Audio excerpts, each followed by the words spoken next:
Sore itu hujan turun pelan, suara petir menggema di balik dinding rumah mewah berwarna putih krem.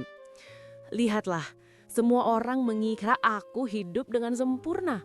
Padahal di balik tembok ini hatiku tak pernah benar-benar bahagia. Jika kau pernah bertanya-tanya bagaimana rasanya menjadi bayang-bayang dalam cerita sendiri, dengarkan kisahku. Jadilah saksi keretakan di dalam segala kemewahan yang tampak. Namaku Alena Ganevi. Di hadapan dunia, aku dikenal sebagai istri dari seorang pengusaha properti papan atas, Darius Iskandar Al-Harun. Tak seorang pun tahu statusku yang sebenarnya. Rumah besar, mobil mewah, pesta sore, semuanya menutupi luka yang berakar dalam. Setiap pagi, aku bangun di bawah lampu gantung kristal yang seolah menyoroti kebohongan hidupku. Ruang makan megah dengan deretan kursi Eropa, suara sendok garpu berpadu bersama detak jantungku yang waspada. Aku wanita simpanan. Status yang kuterima sejak malam Darius memintaku pindah ke rumah ini. Katanya, di sini kau aman, tidak akan ada yang berani mengganggu. Tapi kenyataannya, setiap langkahku terhimpit batas tak kasat mata. Istri sah Darius tinggal di kota lain, sering bepergian untuk bisnis, dan tak pernah ingin tahu tentang keberadaanku. Aku bagai bayangan di antara siluet keluarga, hanya muncul ketika diperlukan, tersembunyi saat realita harus dipamerkan. Di luar pintu, aku menunggu panggilan Darius, terkadang bersama cangkir teh yang sudah hampir dingin. Saat malam, aku memandangi langit-langit kamar, bertanya, apakah ada tempat untuk wanita seperti aku di dunia yang mengagungkan kesempurnaan? Aku tahu jawabannya selalu sama. Rumah ini indah, tapi pilu mengalir di setiap sudutnya. Jika kamu penasaran bagaimana cerita ini berlanjut, jangan ragu untuk tetap di sini dan temani aku menapaki hari-hari sunyi. Jangan lewatkan kelanjutan kisahku. Like, share, dan subscribe agar kamu selalu tahu kisah di balik gemerlap rumah mewah. Malam itu, suara piano dari ruang keluarga berdenting pelan, samar bercampur dengan rintik hujan yang menampar jendela kaca. Di sudut ruangan, kupandangi bayanganku sendiri di cermin besar. Kulitku yang cerah, gaun satin yang membungkus tubuh, semua hanya hiasan untuk menutupi rasa kehilangan yang tak kunjung pergi. Darius baru pulang, wajahnya letih, matanya menatap seolah menembus dinding antara kita. Besok ada jamuan makan, jangan sampai ada yang tahu soal kamu. Katanya singkat, lalu berlalu tanpa menoleh. Aku paham benar. Jadwalku diatur ketat, aku harus jadi tuan rumah tanpa pernah diakui. Setiap langkah di rumah ini seperti menari di atas pecahan kaca. Ada supir yang tahu, tapi pura-pura tidak melihat. Ada asisten rumah tangga yang selalu menunduk saat berpapasan denganku, membiarkan semua rahasia mengendap dengan anggunnya. Kadang aku iri pada mereka bebas tertawa, punya keluarga, nama yang dipanggil dengan bangga oleh atasan. Sedangkan aku hanya gelegak rindu yang disembunyikan di pojok lemari. Pada sore lain, aku menerima panggilan video dari Ambira, sahabat masa kecil yang kini tinggal di Shanghai. Kamu baik-baik saja, Lena? Kenapa suaramu selalu terdengar lirih? Aku merindukan perempuan itu dan kadang aku ingin bercerita segalanya. Tapi aku tahu setiap kalimat jujur bisa menjadi badai baru yang siap menghancurkan segalanya. Maka aku tertawa sebentar, lalu mencari alasan klasik agar pembicaraan tak bertahan terlalu lama. Sebab di rumah mewah ini, aku justru merasa semakin sepi, ruang gerakku terbatas tembok dan dinding tebal.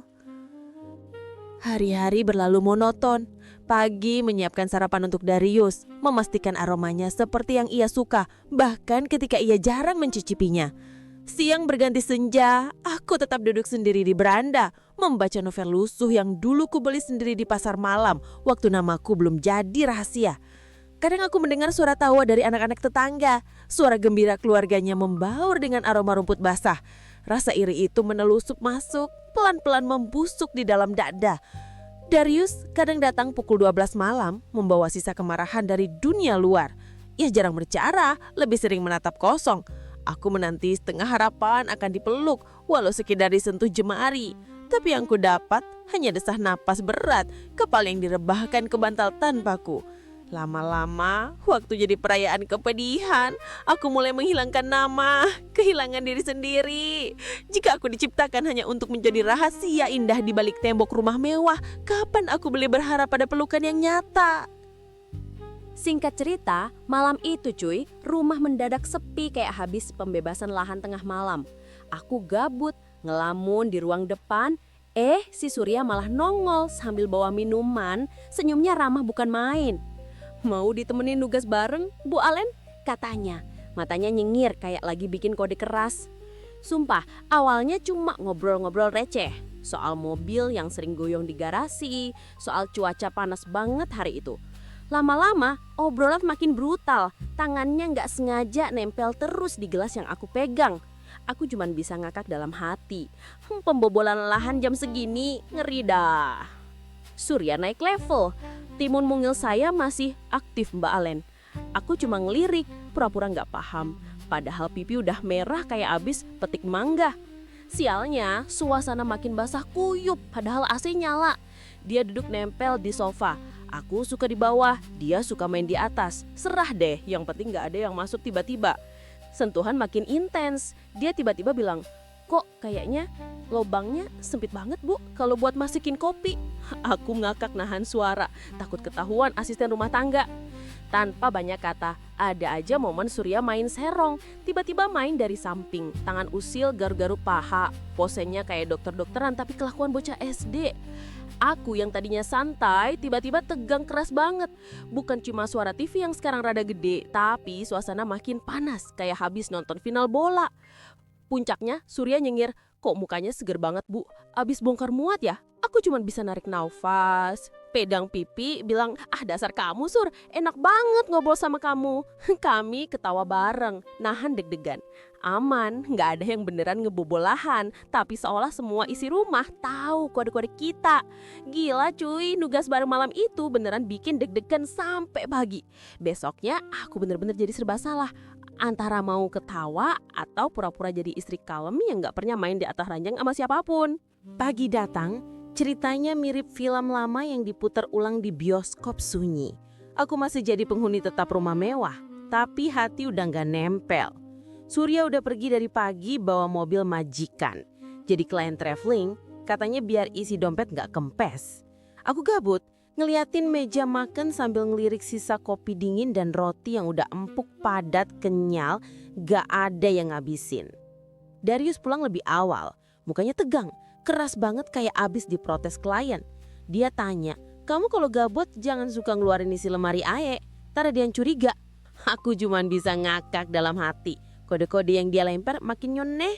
Kadang aku mikir, titipan suami mah udah biasa, tapi titipan hati siapa yang jaga? Hari-hari jadi kayak main bertiga, aku, Darius, dan bayangan Surya yang sesekali nyempil kayak tamu gak diundang. Malah makin sepi, ranjang makin lebar. Darius candaan, kita main di atas bawah, keding dari samping, biar hidup gak monoton Len. Aku jawab, asal jangan pecah telur bang, nanti malah repot sendiri. Kami ketawa. Tapi jujur, rasa lelah ya bisa sembuh cuma dengan nugas bareng. Kadang aku mikir pengen curhat ke siapa aja. Ke asisten rumah tangga atau ke tukang sayur yang tiap pagi nawarin lobang sempit di kantong belanja. Tapi akhirnya aku diam, ngerasain ruang kosong makin lebar. Banyak yang bilang wanita simpanan itu selalu menang nyali. Padahal mah merana juga kalau harus ngumpet di balik gorden rumah megah. Sampai satu hari, Darius kena masalah di kantor. Kerjaan kacau, laporan berantakan. Aku diminta nemenin dia, biar mood balik, biar otaknya nggak jebol. Aku nyiapin cemilan, nonton film bareng, main dokter-dokteran ala drama kos. Tapi hati tetap kosong, badan tetap rebahan. Pagi berganti malam, aku tetap nunggu keluar dari ranjang sebelah. Sambil berharap main bertiga nggak beneran kejadian. Intinya, malam makin panjang, aku makin sering garuk-garuk pikiran sendiri. Di satu titik aku sadar, jadi wanita simpanan meskipunnya tampilan kinclong, hatinya bisa hancur banget kalau cuma jadi titipan tanpa harapan. Bosan sendiri, nungguin Surya lewat, nungguin Darius berubah. Semua serba abu-abu. Tapi aku masih bertahan, masih main peran. Padahal scene di hati udah tamat dari kemarin. Pagi masih basah kuyup, teh di meja dapur berembun, aku duduk sendiri, menulis di jurnal titipan suami. Ngitung hari yang makin panjang tanpa kehangatan nyata. Darius sibuk terus, kadang pulang cuma buat ganti baju, kadang rebahan di kamar tanpa sapa. Interaksi kami tipikal main di atas kasur, tapi lebih sering kayak dua orang nugas bareng, sekamar tapi dunia beda. Keluarga besar Darius kadang mampir, bawa bakso, ngobrol basa-basi di ruang tamu. Mertua hadir, gaya formal, tanya kabar tanpa benar-benar peduli. Aku jawab seadanya, pura-pura kalem, padahal tahu statusku sekadar titipan yang diam-diam disimpan rapi. Tidak ada drama besar, cuma suasana hampa di balik jamuan makan. Aku tetap main peran, penerima tamu, penjaga dapur, pengisi cerita di balik pintu yang selalu tertutup buat masalahku sendiri. Tapi hari ini, aku gak lagi nunggu keajaiban. Aku cuma pengen nyaman di rumah sendiri. Walau cuma sekedar rebahan di kursi, nikmatin roti empuk dan ngetes sambil mikirin nasib drama hidup.